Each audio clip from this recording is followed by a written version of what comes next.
And we should be live. Hi, everyone.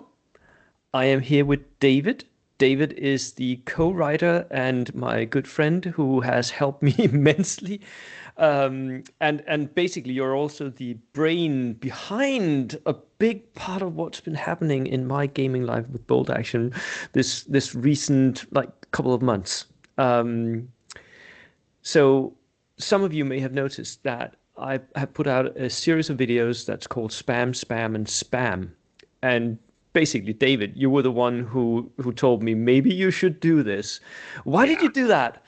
So there is such a broad selection of opinions on how to build lists and the list possibilities.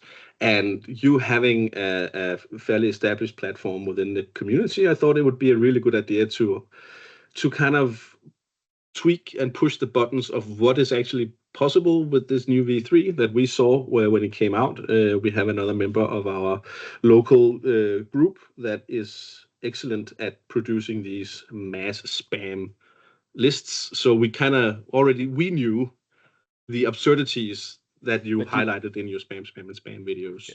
Um, and I thought it would be a good idea to put a flashlight on that basically, and so we could have a discussion on it because at least I think you and I and a couple of other friends are aligned on the fact that it's just ridiculous. There are yeah. other parts of our friend group that love it, Mhm. and I think you told me that that's also the feedback you've gotten on the videos, that there's a Yes. divide. Yes. People love Very it much or so. people hate it. Yeah. Yeah. Yeah. So that's why I thought it would be a good idea for you as a communicator and a Yeah. platform for Bold Action to bring up the subject, you could say. Yeah. And basically, we've always seen that you could build very extreme lists, right? Even back in version 2, you could build very extreme lists. For me, I think the first time I started thinking about this was when I read the force organization chart for V3. When did it pop up for you? Um, it didn't actually, because I was so focused on trying to recreate the glory days of V2 with my American MSU list, which I can create, but it doesn't work anymore. Yeah. At least not in the current meta. I'm still looking forward to seeing the new armies of US when that comes out. Yeah. Um, so I was navel gazing on that problem, and it wasn't until this other member of our group presented a list of 42 dice with 20 multi-rocket launchers that I was like, no, no, no, no, no, no, Oh no, no. Oh no, no, no. no, no. Let's not have that in any tournament, please. I don't want to see that across the table. Yeah. So so that whole process of David contacting me and asking me to could you please do something about make some videos about the ridiculousness of what you can do with this new force organization chart Exactly. led me down that route, and that sort of led to us having a very long back and forth over time with a couple of other guys, by the way. Michael Christensen was in over this. He gave a lot of feedback initially, and we talked through it with him. We had this whole little road trip where we went to a tournament in Denmark, and the rest of our club actually all gave feedback. And I wrote everything down like a good little boy. Kaspar has been also immensely helpful. We thinking about some of the things that we may be talk about later, but so a lot of people have actually had a hand in what we're doing here, but basically it led to the fact that I had this idea that maybe we could actually write a rule set that could address some of these things, like shift the balance a little bit. Because I Yeah. think in some ways, and I think the game may be a little unbalanced. That there's some things that seem to be already a little bit Yeah. off. Yeah, off. So Um, I mean, I will say it's more than just the people in Denmark you've talked to, because we already encountered it when we went to the first V3 tournament in the world, or yeah, international tournament yeah, in V3 with the World Open War back in October of 24, right? yes, Um, and after 6 games and meeting 40 other people, and discussing with them. I think your qualitative due diligence have been quite thorough, right? And Yeah. the changes that we've now actually written down are not set in stone. This is it's Yeah. leave it or Yeah. take it or leave it, Yeah. but suggestions on how to. If these things annoy you and your people group, this is an easy rewriting of then how That's could we exactly what get we've around been it. doing, right? The Yeah. we've been writing this Commander's Compendium, as you named it, Yes. and David has been doing most of the actual editing, writing, and the beautiful layout of it. Whereas I delivered, I think, a lot of the ideas 17 initially. pages of notes. Yeah, I delivered 17 pages of notes. Sorry No, about no, that. no. It was good notes, most of it. Yeah. Then there was two There pages were where you good said, ideas, or Don't read this." You said so. Okay, I didn't. yeah, yeah. Anywho, um, and I lost my train of thought. The idea was uh, that you could like pick and choose. So if you felt like multi-launchers was a problem, then there was an easy fix for that. Just pick that. If you felt like commanders was a problem, there was an easy fix for that. Just pick that. If you felt like the missions was a problem, well, we have a bunch of missions that are tried and tested. Pick that. Yeah, I really feel because it's a plug and play where you can take different things and just it's like a Lego set. You Yeah, can build it in different ways, right? yeah. And just have a pack that's really easily accessible for you as a TO. I really feel that that's yeah. So before we jump into it, because I think we should show it, Yeah. you actually have had a lot of feedback on it because Yeah. you had how many people actually I read through think and we test it? ended up 35 people. I sent the pack out to 35 people. Not all of them actually managed to get a game in. Like a little bit more than half managed to get a game in. Mhm. I think perhaps we should have. I should have asked them to game test different things. They not didn't all do that. Yeah, So yeah. it's not all of the games that we've had all of the missions that we've had game tested by someone else, but all of the missions have actually been played and game tested, and not all the missions, by the way, are our own. No. I have stolen from other people, but these are Yes. missions that actually work. Yeah. Yeah. So thank you for the testers. That is amazing. Yes. Thank you so much to everyone who read and gave feedback and I got a lot of game descriptions of what happened in detail through all people's games. People love talking about their war stories, right? So yeah. Um, and a funny thing happened with the feedback was that because we've sort of nerfed some things and boosted other things a little in order to retain that balance. Do you want to tell people what happened with the feedback? Um. So some of the things we nerfed and balanced and boosted were specific units, Yeah. and people who play with those specific units, if we nerfed it, they hate it. Yep. People who play against those units love it. So it was very polarizing. Yeah. Um, and I think that was true to pretty much all the feedback you got.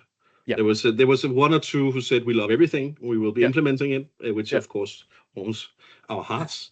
And then it was we absolutely hate this rule because we play this, we'll never Yeah. use it. And then others Yeah. say I hate playing against that. This is an awesome rule. We'll use it. Yeah. So, Yeah. and that's the point. Yeah. Take what you want and leave the Exactly. rest. Yeah. Exactly. So the idea now is that I actually want to show you the compendium.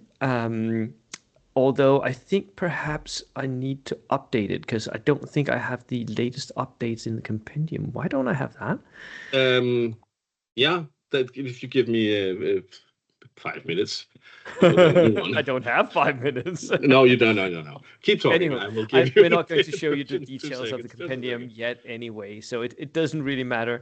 I just want to show you how beautiful it looks. And I also want us to talk about like a few of the things that we each find to be interesting and good about it. So Yeah.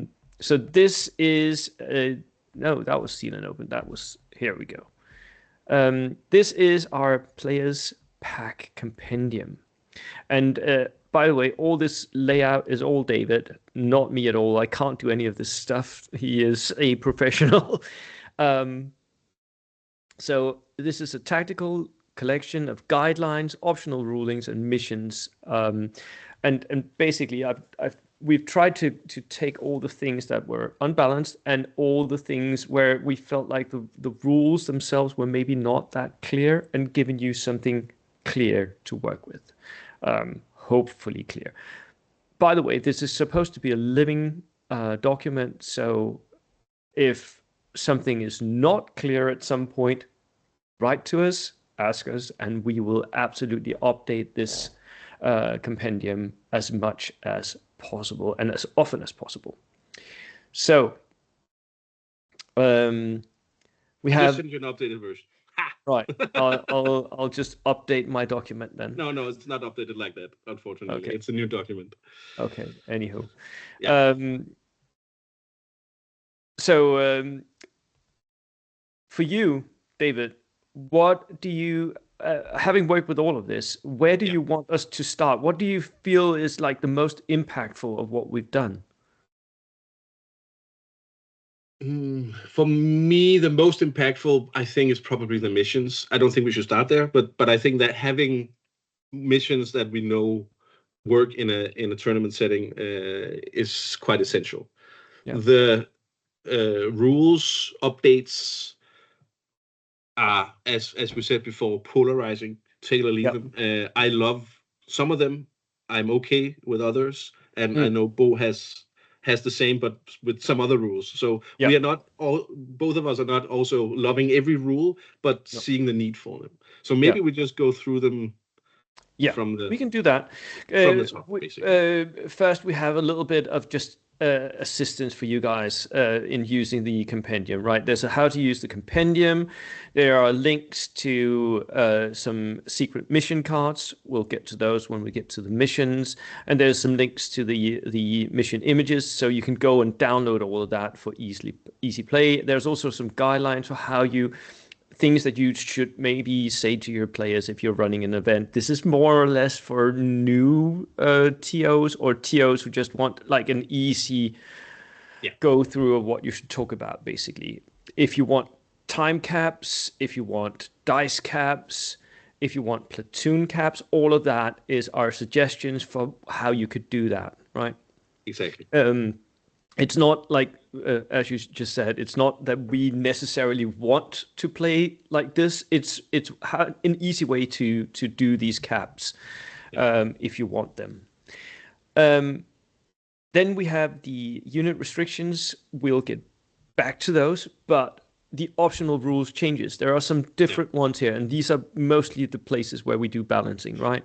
Yeah. So the first one is perhaps also really will divide the waters, is the officer downgrade. Yeah, it is. And we actually, so this is an outdated document, meaning we actually made, based on feedback, we actually made another change, but Bo can go through that. Yeah. So the first thing that we did was a lot of people had told us that the new officers meant that having like one or two pins was no longer a big deal, right? You never failed your morale test. You always had an officer close by to get everything going again.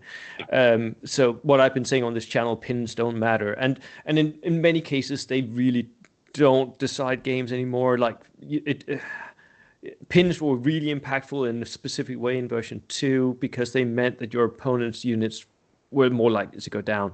That doesn't happen as much anymore. So we wanted to maybe try and address especially the company commanders with his +4 morale, which was insane, that huge bubble where everything was just immune to pins. And negative effects towards morale, like a flamethrower or such. Yeah. So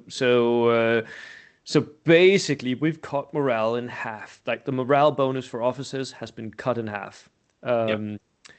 We also considered, as you can see in this document, to downgrade a little bit of the amount of Snap 2, but most of our playtesters did not like that. So we've actually upgraded it back up so that a company commander can still snap 42 units unless he's German and can snap 5. and a platoon commander can snap 2 units. Yeah. So it says 3 here. It should say 4, and it will when we release the actual pack. When you guys see it, right? The next one, you can talk us through that one because I feel slightly ashamed of even suggesting this one. Yeah. So Assault in V3 has become so much more deadly and in the favor of the defenders that it's basically gone from the game. Polish Lancers, who have double the dice when they hit, still work to a fashion. More horses die in the engagement. Your beloved Gurkhas still work to a fashion, but more Gurkhas die, right? That's kind of what you've experienced. Yep. And having talked to a lot of people, this is one of those that absolutely polarize, because people who play against assault armies and do not have an assault army themselves, or play as an assault army themselves, absolutely hate this. And that's fair. That's the way it is.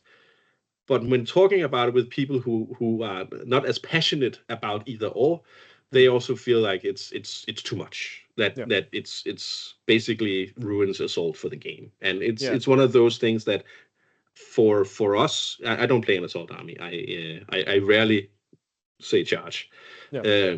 But for us, it's one of the things that you need to have as a possible tool when you want it, or as a play style if that's what you like.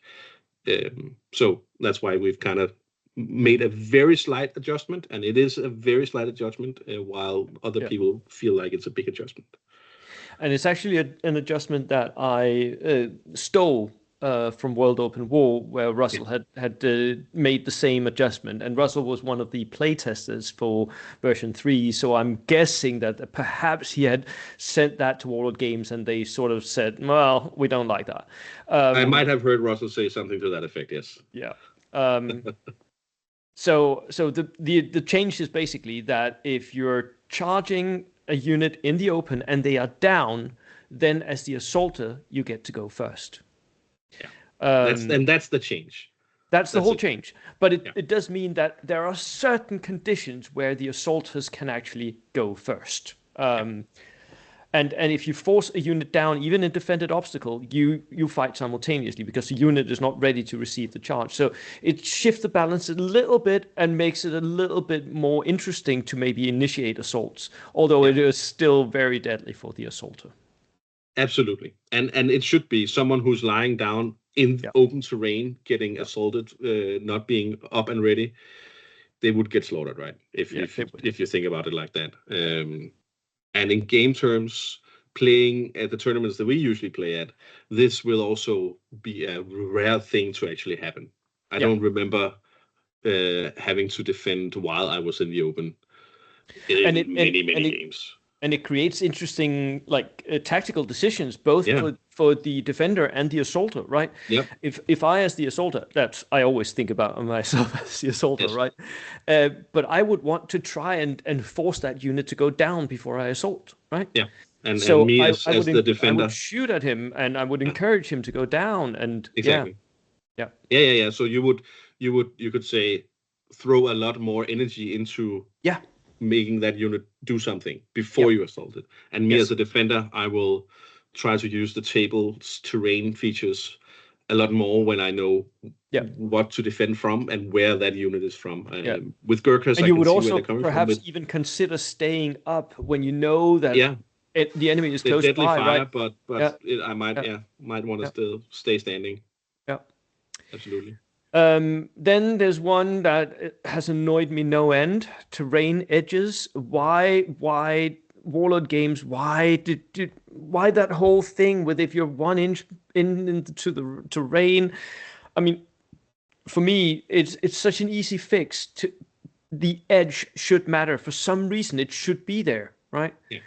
And it creates a balance that if you touch the terrain edge, then if you're being assaulted or something like that, that was usually what happened in V2 was I would assault, but if you're touching the edge, then at least I could assault you from 12 inches and you wouldn't get defended obstacle. But if you were further in, then at least I would get some sort of cover. So for me, that's just an easy fix for people who like. I really like this one, but your mileage may vary. Yeah, Your joke. Like, that's not one of my favorites. yeah. I would prefer that you still get the half speed when you want to assault me, but that's the way it is. And then again, dividing the waters. This one is going to Absolutely. piss off people who play Soviets, but Yeah. Don't um, worry. I'm yeah. sorry. We've made a potential nerf for dog mines. Dog Yeah. mines have always been like a pet peeve of many players. It's like one of those things where it's a heat-seeking missile that you're firing that dog mine, right? It's so good, and the only thing that we did was we changed our minds about it and said, well, it's sort of like an assault, right? So why don't we try and make it work more or less like a Japanese lunge mine, basically?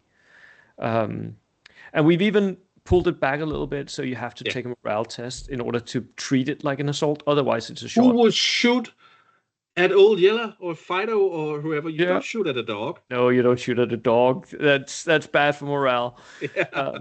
Um, so again, if you don't like it, if you play Soviets, you can just ignore it. but Yes. it's an easy fix. Another thing that this was like one of the early spam armies that we saw was the air power list of Alistair, and then I had a video where I built forward artillery observers, a bunch of those, and right, and they're just so overpowered. Right, Yeah. you can really mess up your opponent's game if they don't have flag for the air observer. Then what are you going to do? And if you deploy on the table against 7 artillery observers, you're going to waste your whole game doing Yeah. nothing, Yep. rallying every single turn. So this one is a very elegant fix in my book, and it's just removed the infiltrator rule. Yeah.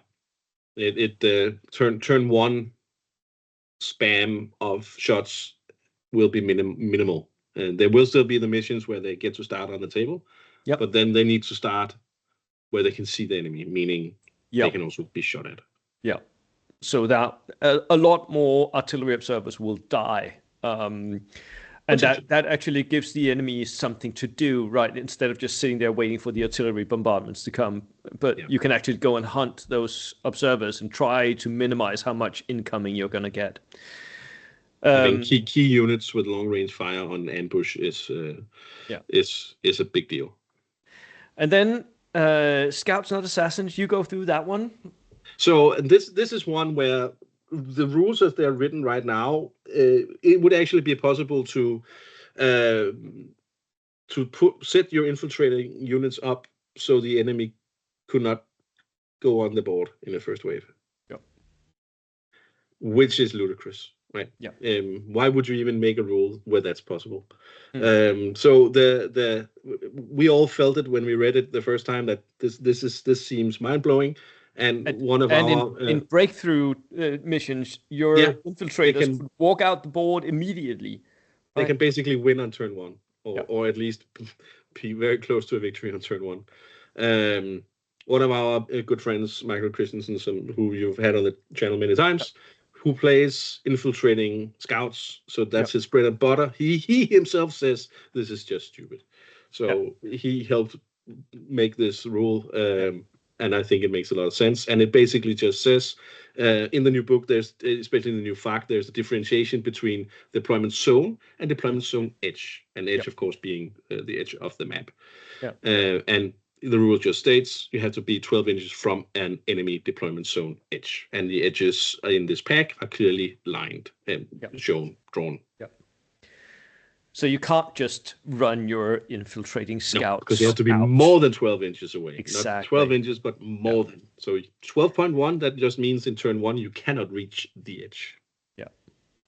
A lot of people have been confused about the stickies, so we basically wrote a rule where you reuse the old V2. V2 objectives worked. And then, again, this is something that really divides the waters. We have a potential fix for the Finnish unit costs. A lot of people, not everyone, but a lot of people have been complaining about the unit cost of especially the T20s, which are extremely cheap right now because of unreliable. And it's the way that Warlord Games prices things. They give a fixed discount for being unreliable. 36 points or 30 30, points 30 discount or something. points. Yeah, it's 30 points on the dot, which means that you buy a Comsom roulette that's regular. As a Soviet, you would pay 46 points, but as a Finn, you would pay 16 points. Yeah, because they priced unreliable at 30 points discount. Yeah, Yes. yeah. And you came up with this one, and I really like this. Yeah, so I did a few calculations. I actually sat and we tried different levels of discount, and this one felt the most balanced, fair. Yeah, I would say, because the cheap vehicles do become a little bit more expensive, or I'm guessing for the Finnish players will feel that it's very a lot more expensive because it's more than twice as much. But if you scroll a little bit further down of the list, you will also see, since it's a percentage discount, the heavier tanks actually become cheaper. Yes. There you go, Finn players. So your T28 is now cheaper. Not by much, just by a few points, but it is cheaper. Yeah. But your T34, your T3485, and your especially KV1 is very cheap now. Yeah. I mean, 289 points for veteran KV1. I mean, are we stupid? We may be. And who doesn't like having heavy tanks? I mean, go and buy some heavy tanks, people. Yeah. Yes. Yeah. They're lovely. Yes. Lovely painting projects as well. I think this is kind of what it feels like for me. V3 is kind of missing that medium and heavy tanks are still too expensive. Yeah. They said they would fix the heavy tank cost, and it doesn't feel to me like they really did.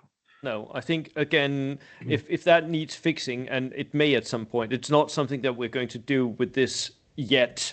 Let me just say that. But we might at some point look at how to make heavy tanks playable. But one of the things that we could do is a percentage discount, because that works. Like fixed prices, forget it. It always creates imbalance. Percentage, that feels balanced to me. And I feel like 15% hit the mark pretty well. Yeah. And then we have our missions. Now, at some point, we are going to look at new, perhaps at some point, also new national special rules, but also at maybe doing secondary missions here. But right now, we have a selection of missions here that can be played, that work, and there's enough for you to run your tournament, right? Yeah, so we have 10 ready missions with a mix of different types of deployment, different types of maps, different types of reserves, different types of outflank, and different types of infiltration. A good mix should you should be able to pick however many you need for a tournament, 3, 5, 6, and have a balanced or entertaining pack. I would say. And that some of the new ones, I think, sound really, really fun. And they are really, really fun to play. I mean, the Pin Grid and Tic-Tac-Toe, were they your brainchild, or did you get them somewhere? Pin Grid was actually borrowed from Michael Eistrud and Søren Rulle. They made that for their tournament. And then I remembered that I had seen something where in another game where you had to do tic-tac-toe, like 3 in a row. So let me just scroll down to that mission, just a sec, because it creates a completely new game. So here we have tic-tac-toe. You place 9 objectives on the board as indicated. So you see the 9 objectives here. And these are the maps, by the way, that you can, in the images you can download. Yeah. So if you want to use them in your own tournament pack, you have the images you could put in if you want to describe the missions in your own words or in your own language, or change the wording or change the mission but still use the map. You are free to do so. Yep. And basically the mission is you take 3 in a row and you score points. And in which constellation, Bo? And in any constellation. So you can go diagonal, or you could go like straight up the line here along an edge, or you could just take the ones in your deployment zone and hope for the best. Yeah. And the fun thing here is, for me, that's of course fun. Like trying to figure out, can I push up a little bit? Can I do diagonals? Exactly. All of that is fun. But at the same time, you were good enough to push me and say we need to have two ways to win all missions. So you also get points for destroying enemy units in this mission, so that there are several ways you can win, and that is true for all our missions. There are several ways you can win each of the missions. Again, creating Did an we do it for all interesting missions? tactical. Are you promising too much, Bo? Maybe. I think you're promising a little too much. Okay. For I most don't of think them. we did it for all missions. Okay. For But most I of the think the missions, fun there thing are two about ways. this mission specifically is also outplaying is actually allowed. Yeah. So you can from turn 3 really push your And get an enemies. edge. Yes, Yeah. and see if you can go for that Yeah. diagonal.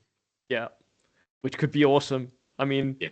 just you should get as a TO, you should get extra points to someone who gets the diagonal. I agree. Yes. We of course included timely objectives, but I really wanted also my brainchild is secret missions. I just wanted to show you that, and you can go show that talk one. a little bit about shifting priorities afterwards. Okay. Yeah, sure. So secret missions. This one I think is really cool. I borrowed the idea from Infinity the game, and basically you draw a number of missions from a deck of cards, and then in secret you choose some of them to play as your mission, and you don't know what the opponent is playing, and he doesn't know what you are playing.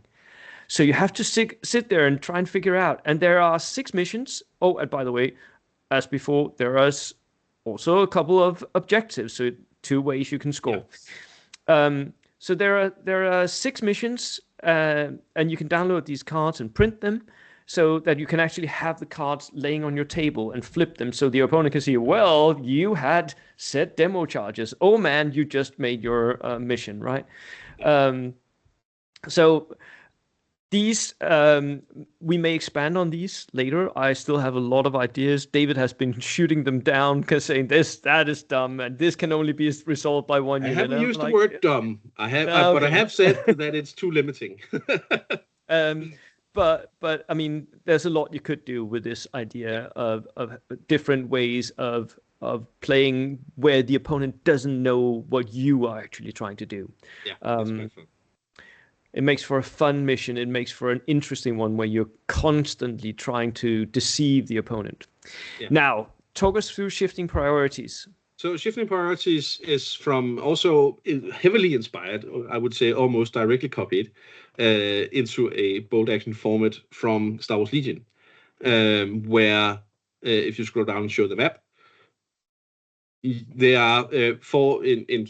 It is changed from Star Wars Legion for those who use Star Wars Legion, but there are 4 objectives, and after you've capped it, you can score points every turn from turn 2 and onwards. A bit the like opponent, if I cap it, you get to move it 6 inches in any direction you choose. So I score a point on the, let's say, the leftmost objective. Yep. In end of turn 2, then you, before turn 3 start, you get to move it 6 inches in the direction you feel is most beneficial. So I'm moving that into the open so that you don't score that again, or like straight onto one of my units. I have to risk my bacon if I want to score it again, right? Yeah, and give you the possibility to shoot me or assault me. Yeah. So basically, quite quickly, the objective or through the rounds will move around, and there's a lot of fun and tactics to do that. We of course said that the placement of the objectives there needs to be legal. Don't place it inside a house, or all these things that would mess up the trying to cap the objective, right? Yeah. So. Yep. So that's also immensely fun. At the end of all of this, we have like a little bit of advice for how to set up standard terrain, how much terrain you should want to have on a table. Heavily influenced by the fact that we play on Danish tables. And also influenced by the fact that I've interviewed Marcus Vine of Warlord Games several times, and he said more terrain on tables for V3. So, but yeah, we play on Danish tables, and we want there to be terrain. But, you know, some people have commented on my videos saying, you don't have enough terrain on your tables. And I'm like, okay, really? That's interesting. So, yeah. And finally, we have an FAQ. There are certain things in this that also change maybe what, like, like how you play the rules. So again, you don't have to use the way we use it, but it's just an easy one where you can go and take some of the most debated topics and just here's an easy fix, right?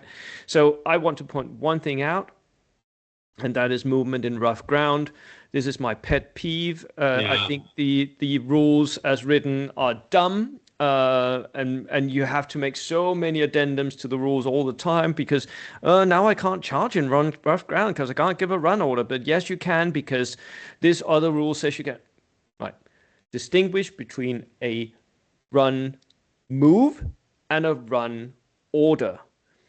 And in Yes. rough ground, you can give a run order, but you cannot do a run move. You have to do an advance move. So you're Yeah. advancing, you're running at an advanced rate. Yeah, and I think that's important to note, right? Yeah. You still have to put your order dice On on a the run. run side up, Yeah. but you're only allowed to move half your normal distance. Yeah. And this would allow, of course, units that are in rough ground to enter buildings. It would allow them to enter vehicles. It would also allow them to call assault orders. And then you can debate whether or not you want vehicles to be able to do this. Perhaps you don't want them to be able to assault in rough if they're in rough ground. But then you can just say, well, a vehicle can only assault if it makes A run a move. move, exactly. Yeah. So distinguish between the move and the order. That's just that's one of my pet peeves. Yeah. We are very aligned on that. Let's see what Warlord Games says. Let's see what Warlord Games says because we've actually I've sent both the pack and a lot of our thoughts to Warlord Games, and I hope they get to read them at some point and see what we're doing. Interesting. Yeah. So how do you want to put your money where your mouth is with this pack, though? Are we going to use it in our own tournament? Well, we're going to make another video about that because a lot of what is in this pack is actually going to be used in our next tournament, which Not all of it. Not all of it, but a lot of it. We are picking and choosing as we see fit. Exactly. And I think we're picking a lot more than I would normally pick just to test it out. Yeah. So Seal and Open. And next time we talk, I think we're going to talk about Seal and Open and the pack there and what we're doing with that. When is the Compendium coming out? Yes, when is the Compendium coming out, David? Should we release this today? When are you releasing this video? I am releasing this video tomorrow. Monday, tomorrow. So let's make the viewers of this video who click into your video the people who get the first chance to download it because you can put a link in the description. Right? I will Is that not a YouTube thing to say? Link will be in the doobly-doo. Yes. Right. Yes. So, and then once people have had a chance to go there and download it, we can put it up in the Bold Action forums as well. I will put, you get to be the communicator of this, a Google Drive link to the actual PDF. And then there's also inside that PDF, the link to the secret mission cards that you can print out. They should, as far as I hope, fit into a standard MTG card sleeve. Yep. If you print them out on nice, thicker paper, it'll also not be as floppy as a normal 80-gram paper. I laminated mine immediately, and then it works brilliantly. And then, of course, there's also, as we mentioned, the images for the missions that you also can download. Yep. So have fun with the compendium. Let us know what you think, but don't, if you write feedback, don't just write you're dumb and these rules are all dumb, and because that's not usable. If you write feedback, give us like something, reasonings and suggestions for changes. If you don't have a reasoning and a suggestion for change, you will probably not be read. Yep. And remember, all of this is optional. Suggestions only. Exactly. Right. That was it from us today. Thank you all for tuning in. Have a great day. Evening. Bye. Cheers.